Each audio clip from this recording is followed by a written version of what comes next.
big story. I've been telling you this for a while, but this just came in the New York Post.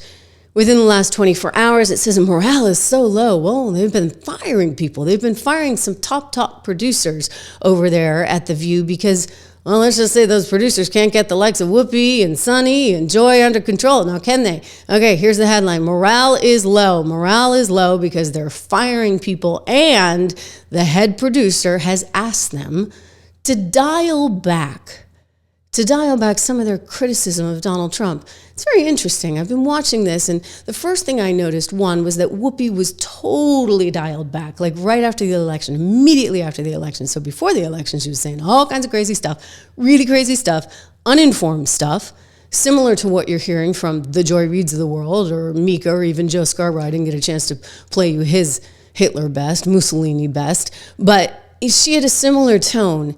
And then all of a sudden, Donald Trump wins, and the very next day, she's like, well, let's wait and see. So that was clearly coming as a directive from the producer, likely because Bob Iger, who's the CEO of Disney, I've known him a lot of years. He used to come on my Bloomberg show all the time. I'd interview him. I think I had him on Fox once, too.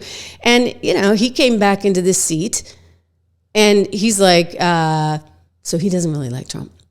And he really doesn't like Elon. Remember, he pulled all his advertising from X. But he also gets that he might have a little bit of a problem on his hand because Brendan Carr, again, head of the FCC under Trump, sent him a letter at the start of the year saying, we don't have to renew those ABC affiliations with you because all those affiliates are getting kind of, my words, not Brendan's, crap programming from you, and Americans don't trust the programming that they're getting from ABC News. So maybe we don't need to actually continue this. And so I guarantee you, and I know how these things work, Bob calls head of ABC News calls head of The View, and this producer goes out and says, okay, we got to change it.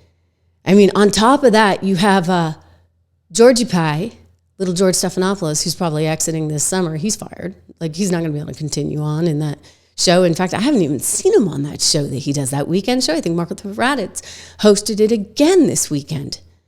He's the former Clinton guy who's now supposed to be a journalist with capital J. Like, he has no bias. He said some things that landed him in a whole lot of trouble and ABC News in a whole lot of trouble, to the tune of $16 million that they had to pay to Donald Trump and his lawyers. So Georgie Pie, he's out. And Whoopi could be next. So morale is low, okay? You got it, morale's low at The View. But she's going on and, she's saying stuff about now Elon's kid. So she can't go after Trump, so she's going after Elon. And she goes after Elon's kid, and Joy Behar joins in. I mean, that's how low these people have sunk, okay? And that's why I think she's going to be next in line. First, it was Joy Reid. Next, it's going to be Whoopi. Then it's going to be Joy Behar. The Joys are going. Joy Behar already put her property in Sag Harbor on the market for $10.5 million, all 4,000 square feet of this little Victorian house. I don't know, 10.5. I think she's a little high on that one, shall we say. Where's Letitia when you need her? Hey, Letitia, look at the valuation of that thing. Anyway, here's little X looking positively adorable. This is the son of Elon Musk in the White House, and then Whoopi comes after him with it. Yeah! So yesterday, Elon Musk took his son X to a press conference. I did not name the child. And I don't want to hear any more mess about our names, okay? Okay? Oh. Anywho, he took little X. Funny. And little Instagram. He doesn't own Instagram. He doesn't own Instagram. He just took little X with him to a press conference in the Oval Office to defend himself against critics who say he should not have the power to gut the federal agency. You heard where she went, right? So she's attacking the kid. So she's being told by the producers, don't attack Trump. So now they're going after Elon. And it wasn't just her. I mean, Sunny Houston, who is an attorney, and she's got like 4 legal notes. I have to keep reading legal notes on the air because she keeps saying such wildly irresponsible things. I mean, you're an attorney, girl. I guess you're a bad one. A very bad one. You know, there's a lot of attorneys out there that don't really want to be attorneys. They just want to be television stars. This attorney, Sunny Houston, used to be a fixture on Bill O'Reilly's show at Fox. So she's one of these people that went to law school so that she could be a broadcaster. Sunny Houston is now trying to be the new thorn in the administration's side, and she's much like Joy Reid coming up with baseless, ridiculous, pathetic arguments that make no sense as to why Elon Musk, and therefore Donald Trump, it's just she's not allowed to go after Donald Trump apparently, are just so bad. Elon's the worst, and he's just some kind of, I guess she would say, racist that's trying to hurt her people. And I think when that equality starts popping up in terms of diversity program, equality now feels like oppression to those people who were at the top of the ladder. Not necessarily because of their merit, but because of their identity, right? And so in my view, when you look at the stats, it is really clear from McKinsey, actually, a consulting firm that Pete used to work for, that firm found that companies with more diversity financially and socially outperform those that are less diverse. So the business case for diversity, equity, and inclusion, it makes sense. And I think we can all agree that we want our workforce to reflect what our world... I kind of question the authenticity, shall we say, of that consulting company's reasons for giving this. Okay, now, don't get me wrong. Like, you want a lot of viewpoints at the table. It's one of the points I made on bringing in Tulsi Gabbard, right, to the administration, because Tulsi had a very different viewpoint than the establishment, and that's very helpful to hear. And Donald Trump is all about hearing all different viewpoints. I think if you're an informed person, you should understand all these other sides. These guys never had another side. I mean, they're sitting there saying Joe Biden's the greatest thing since sliced bread. I remember Joe Scarborough from MSNBC telling us, I have never seen such a strong, articulate Joe Biden. This is the best Joe Biden ever. All is the guys coming apart at the seams and clearly struggling with some issues related to his age. I'm sorry, but you weren't allowed to say those things.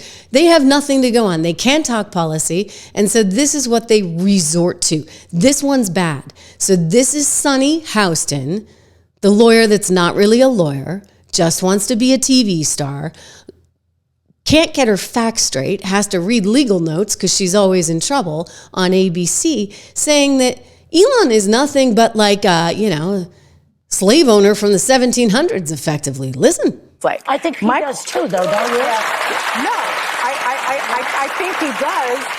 But my question, really, I think we need to reframe the discussion. If the problem is these programs, what is the solution? What should we just then depend on the benevolence of Elon Musk and white billionaires to hire women and people of color? No. Should we just depend on corporations to, on their own, make the workforce more diverse? They didn't do it from 1776 to 1965. Why do we think it's going to be any different? 1776 to 1965. Wow. Okay, so she's saying Elon, by getting rid of DEI, he's going to send us back to the 1700s. You know, I hate to break it to you, Miss Sunny, but things have changed. And in the real world, you actually want to reward someone regardless of color. One of the craziest things that's happened, and if you look at some of the economic studies, is that Black America has actually lost out over the last however many years. In fact, you can go back to Lyndon Johnson, and actually, I suspect that that's a lot of the source of the problem. And they have not kept up in terms of income inequality with whites. And this is all a result, in my estimation, of incentives that didn't encourage family and work ethic. These are the things that are so intrinsic to who we are as a nation, right? That work ethic, that code of family unit, where you're helping yourself, your family, your neighbors. This is why a lot of groups that come here, we see them do incredibly well. You look, there's just many, many examples. But when you come in as a government and you say, you can't get ahead unless we give you X, Y, or Z, then you actually start to deteriorate that population in ways that make it very, very hard for them to recover from. So things have to change, and we need to get away from handouts. We need to have more accountability. We need to incentivize people in the right ways. I mean, what we got going on is not working, especially when you look at inner cities. I think all these politicians are on the take, and this DEI stuff is partly to blame. Reminder, you can go over to 76 Research, my financial research company, code word dollar. I want you to use it. Get the 76 report. Look at those model portfolios because, again, don't rely on Uncle Sam to take care of you. No, you take care of yourself. That's what this nation is about. ABC, however, they are in mega trouble. Mega trouble, not just because of Georgie Pie, right? Not just because of Whoopi and Sonny and Joy Behar, but they've also got a news division. Don't forget those disastrous debates that they had. And now Donald Trump is calling them out. Members of Congress in red districts are facing pushback from voters in town halls. We know that Americans voted for you on immigration and the economy, but these voters say they're angry and frustrated by these firings. They don't like the work of Elon Musk and these other actions. What do you say to them? Who do you work for? I work for ABC News, sir. Who? ABC News. No wonder. Let me just tell you that I have today the highest poll numbers I've ever had. I have today the highest poll numbers of any Republican president ever. We haven't even checked the Democrats, but that's what I was just told. And they like the job that we're doing. They like the job that Elon's doing. He's doing something that a lot of people wouldn't have the courage to do. We want to streamline our country. We want to streamline, because you know why? Because we want our country to survive and thrive. And we're finding billions and billions of dollars of waste, fraud, and abuse. Billions. And I mean numbers like you wouldn't believe. And we haven't even started yet. So it's actually just the opposite. We've polled it, and people are thrilled. They can't even believe it's happening. And it won't affect many people. It'll only affect the people that get caught stealing. The waste, fraud, and abuse is at a level like nobody's ever seen. It's been going on for years. And nobody wants that, right? You work hard for your money. The idea that somehow the federal government is giving out to all these crazy passion projects of the left to try and keep them in power, not to mention just like wacky stuff, right?